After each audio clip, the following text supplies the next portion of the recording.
نوافذ متخمة بالجمال تؤثث زوايا المكان وتمسح عن مرايا الوقت بقايا صور الفراغ لنقرأ المنظر من جديد.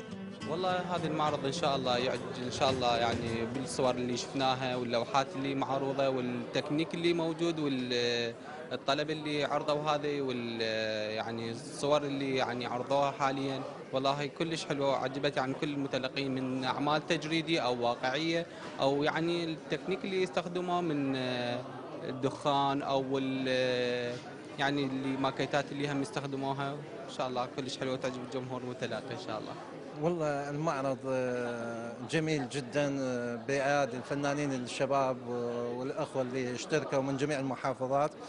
المعرض كان عبارة عن صداقة بالفيسبوك للفنانين التشكيليين، نبعد الطائفية وهذه ونوحد كلمة الفنان العراقي عن طريق الفيسبوك وعن طريق الصداقات.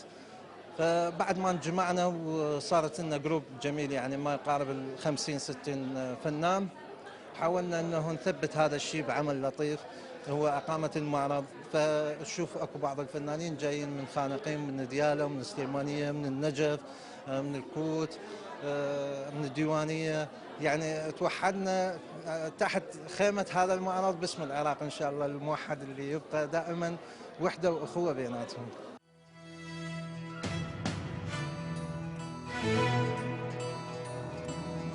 في رحلة للبحث عن الجهات تشير بوصلتهم إلى الطريق من غير أن ينزلق بعضهم أو يعلق في المتاهات.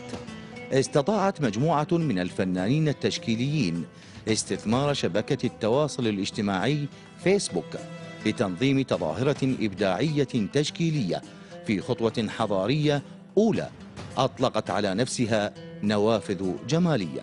معرض طبيعة المشاركة به اعتمدت على تشكيل جروب شبابي عن طريق الفيسبوك. فانطرحت فكرة إقامة معرض ويعتبر أنه يعني حالة جميلة أن يستغل فيسبوك بعد ما نعرف باستغلاله بالعمليات السياسية والمظاهرات أن يستغل بعمل ثقافي.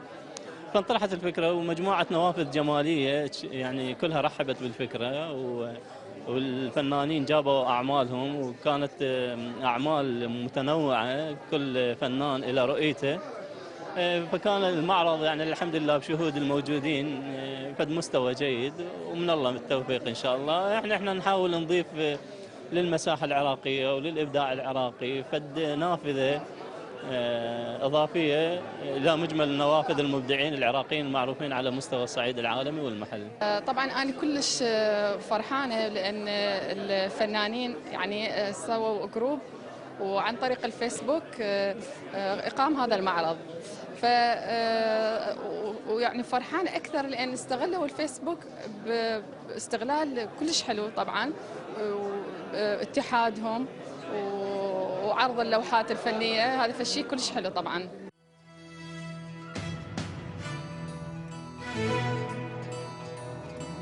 أقيم المعرض في منتدى بغداد الثقافي الواقع عند ساحة التحرير في قلب العاصمة.